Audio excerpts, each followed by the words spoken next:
For this segment of our Writer's Block, we are very, very pleased to welcome Nancy O'Keefe. Nancy, you are a published author, a strategic advisor, and an executive coach. Welcome. Thank you. It's great to be here. Thank you for being here. Now, you dropped off your book to me a couple of weeks ago, and I've read it. It's Fighting the Talent Battle, How to Update Your Arsenal and Win the War.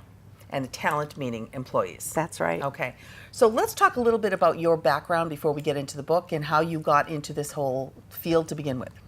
Well, I've spent a lot of my career consulting in the insurance industry as well as the technology area. Yep. And about the year 2000, I started my own business, and it grew very rapidly to 50 employees in 4 states.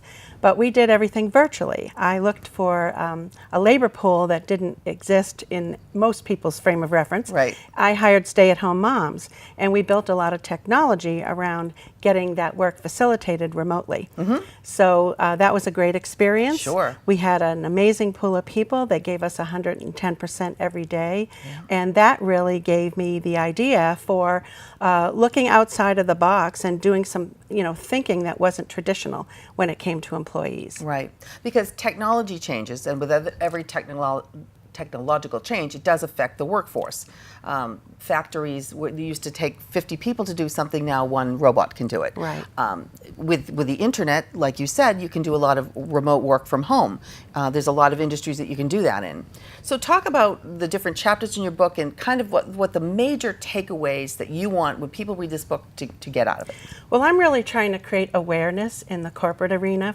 Business owners and senior executives need to really think about how they're looking at talent and how they're managing it, because the game has completely changed. Mm-hmm. There are really 3 phenomena that have happened. One is obviously the baby boomers are starting to retire in droves, and in a few years we're going to find many of them are just gone from the workplace. Yep.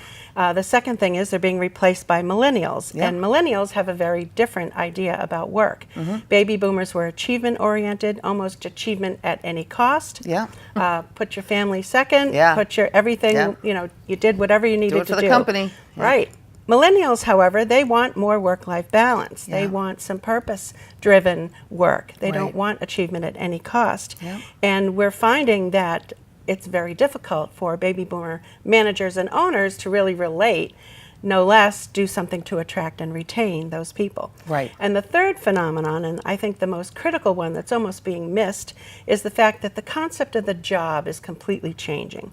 The job came about during the Industrial Revolution, when people left their homes and their cottage industries to come and work in a factory and have a job. Yep. But now, due to technology, they're able to work from home. They don't have to go to some place and do a job. Mm-hmm. And we have the U economy, which also brings the opportunity to be an entrepreneur with quite a bit of safety. Mm-hmm. Used to be that when you were an employee, you had a choice. You could go to work for someone else, or you could jump off the cliff and be an entrepreneur with no safety net. And work for yourself. Frankly, that just wasn't for the masses. Right, right. But now you can drive for Uber a couple hours a week. You can rent out your home for an Airbnb. There's lots of ways. There's options to earn a living. Yeah. And some people choose a multitude of those options, and they don't want to work in corporate America. Right. And that's not going to change. Sure.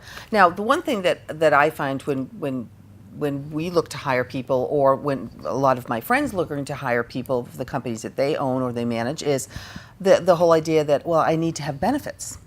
That is a big, huge factor in this day and age about someone taking a job. How do you build that in? That is a huge factor, and it continues to be a huge factor, and we don't have the health care thing sorted out. Yeah. It's a problem, as you know. It's been a problem in this country for, Obama addressed it, Trump's addressing it. So it continues to be a problem. It's very expensive. Right. So it's tough. And if the bad part about it is if you work for yourself in any capacity, there may not be the opportunity to get benefits. Right. So what are people doing? Well, we're fortunate in Massachusetts because we have Mass Health. Sure. But what are they doing in other states? Many of them are going without it. It's a big problem that we have to address. So as a potential employee in this day and age where everything has changed so much, what should employees look for when they're actually looking to get a job? Because now they're kind of in the driver's seat. There's way more job openings and opportunities than there are people looking for them. So now that they're in that driver's seat, what power does that give them, and how do they use that? Well, they have to be smarter about the interview process. First of all, they have to recognize that they are in the driver's seat. Yeah. And they have to ask more questions. I've interviewed a lot of people in my career as an employer, and when you ask them, do you have any questions for me? Usually they don't. I know, it's amazing. Stop doing that. Ask questions. Right. You want to understand the culture. Yep. You want to understand how they think about and motivate, manage their employees. Right. You want to get some examples of other employees, maybe meet some other people on the staff. Yep. There are some websites you can go out to get reviews on companies. Glassdoor is one of them. Yep. So you need to do your due diligence and your homework. And companies on the other side of that, they need to have a little bit more of a marketing mindset. They need to start selling you on the job. Right. They need to recognize what they bring to the table. Right. And there has to be that give and take. Right. Employee really need to recognize that it's a business deal today. Yes. And both sides need to have a win. Right.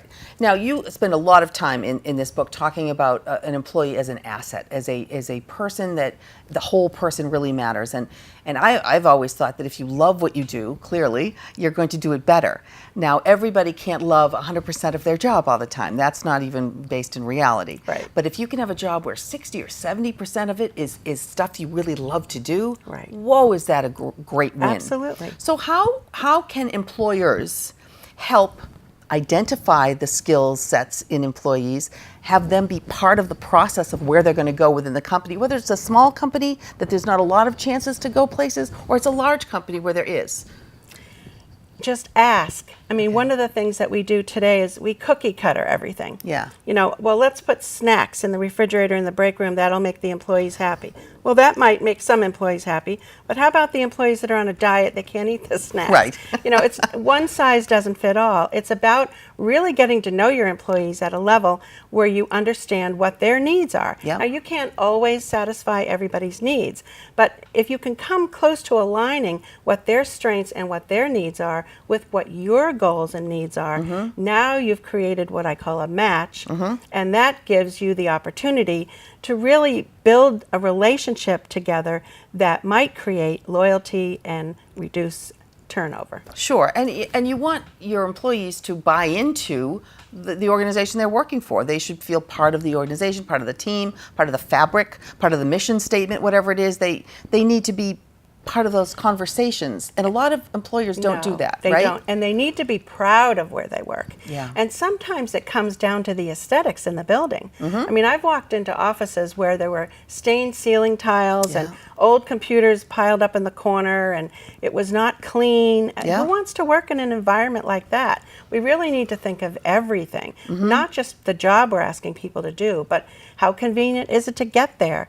What are the people like that you work with? Are they people you enjoy working with? Do they have the same work ethic you do? Right. All of that counts. Yeah, sure it does. Now, you talk a lot about flexible workforce. Nowadays, there's a lot of jobs that you 1 or 2 days a week, you can work from home because of the internet and how we're all tied together. There's a lot of things that you really physically don't need to be in a place.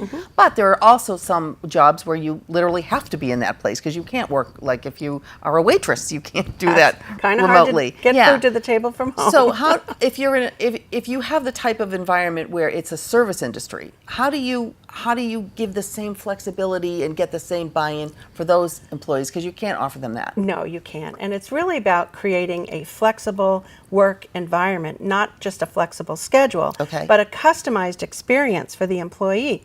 What do they need? Maybe they can start an hour later in the morning and work an hour later in the evening because they have a child care issue, or they need to drop a child off at school or something like that. I mean, find out what problems are they wrestling with. Right. The more of those problems you can tick off and help them resolve to the best of your ability, you can't solve everything, the more loyal they're going to be. They're going to recognize that you care. Right. And really that's what's missing today in our work environment, and it's been missing for quite some time. Right. There's no loyalty, so managers need to make sure their people understand they do really care about them. Now, in the old school way of doing it, you'd work all year, and then at the end of the year, you'd get your review. And so all year long, you'd wait for your review. Nowadays, it really has to change. There needs to be a constant back and forth. Absolutely. Of checking in with each other. Absolutely. What do you recommend that people that haven't started that process yet do? Well, I'd like to see organizations retool their management team. Okay. I think it's important that managers take on a new role. The way they've been taught to manage, those that were lucky enough to get any training in the first place, Yep. is really all about managing by goals and objectives, Right. accountability, Yep. control, planning. Yep. Those kinds of things, I don't think they work anymore. People want to be part of the decision. They want to understand how they can contribute. They want more feedback more often to understand, are they doing what they can? Are they getting where they need to go? Yes, there need to be goals, but it's more of a coaching and mentoring environment that we need, and a little bit less of a command and control management environment. But don't you believe that there have to be some types of measurable results? Oh, absolutely. Yeah. Absolutely. So you can't get rid of measurements. No, Yeah. you absolutely need Right. to measure, but it shouldn't be a situation where you're measuring for accountability, and if you don't cut the mustard, forget it. It Right. goes on your performance review in a negative way. Right. Let's work with people and help them be better. Sure. You know, Make sure they have all the tools they need. exactly. You can't just tell somebody. You have to show them, and you have to give them the tools, and you try everything you can. And sometimes it just doesn't work. Sometimes it Yeah. doesn't, but if you check in with them and give them a chance and allow them to have a little room for failure, sometimes a new employee needs to come up to speed. Right. But if you throw them in the environment, sink or swim, here's what you need to do, here's your job, and we'll see you Yeah. in a year at the performance review, I mean, that just isn't going to work. Right, right. What are the biggest things that you have seen that happened with the fact that a lot of people now can work from home? Now, I've heard a lot of managers that are very wary of that because how do I know Joe Schmo's really working the 8 hours he says he's working? Right. How do you? It's called trust. Okay. Okay, you have to trust in your process when you're hiring. Yeah. You have to have the right people. Yeah. You have to trust that you've set up the right measurements, set the right expectations, Yeah. make sure everybody's clear on how this is going to work. And then you have to trust that people are going to do their job. Right. Why would you hire somebody if you didn't think they could do the job? Right. So if you've got, and believe me, working from home isn't for everybody. Sure. Even in the company that I started and ran, where I had 50 people that worked virtually, I also had 5 or 6 that came into the office. One of them was me, one of them was my secretary, but there were a handful of people that just didn't want Yeah. the isolation of working at home. Right. And you have to put things in place to help people be successful. To do we that, had a yeah. remote telephone system with online capabilities, including an intercom. So somebody in Connecticut could press boom, star 2, and talk to somebody in Maine. Yeah. So it felt like they were connected, Right. and that's the important And you piece. designed it this way. Absolutely. So in a way, you were very lucky or very smart because you knew which model you wanted to do. Now, most companies aren't set up that way, so they probably very slowly can tick off try one of these things at a time to see if it works. What I find, and after reading your book, I thought, I love your whole idea of the being flexible with employees. But so, what if you work for an organization where some of the jobs absolutely you can do that, but other jobs you just can't? Is that fair to the employees that you can't do it for? It's fair if you're asking every employee about their needs and you're trying to give them something to make the work experience customized for them. Okay. If they apply for a position that is a waitress and they have to be there to serve the food, there's some level of understanding around that. But what else can you do for them? Right. I mean, is there some training you can get them, or Yeah. can they go home in the middle of the day, or in the middle of the afternoon between Right. lunch and dinner? Sure. Think differently Sure. about things. And you also talk about getting to really know your employees, and there's a fine line between being too friendly and being too intrusive in people's lives, and truly understanding what makes them tick. Right. What do they love to do outside of the 4 walls that they come to every day? How important is that? Very, very important.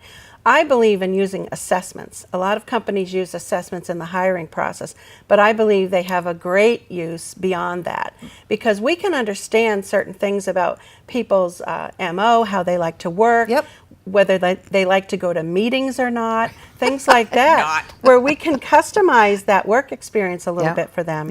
And then ask, as I mentioned before, I mean, I help clients set up what I call a match questionnaire so that they can work with people to get some idea. Right. You have to realize, though, that in the beginning of the process, when you're just hiring an employee, they're a little guarded. You Sure, know, they, yeah. they keep their Takes a guard up a while. little. They're not Yeah, going to tell no. you everything. Yeah. But as the process goes forward, Yeah. you can get a lot of good information. And when you show them appreciation, which, by the way, you should, Yep. you can show them appreciation that means something to them. Okay. For example, if you're going to give a gift card and they love, you know, Fridays, then Yeah. that's where you give them the gift card. Right, right. You don't give them to a gas station Exactly. down the road. Okay. Thank you. This has gone so fast. Fighting the Talent Battle is the name of your book, How to Update Your Arsenal and Win the War. We really appreciate it, Nancy, and thank you for being here today. Thank you very much for having me, Julie.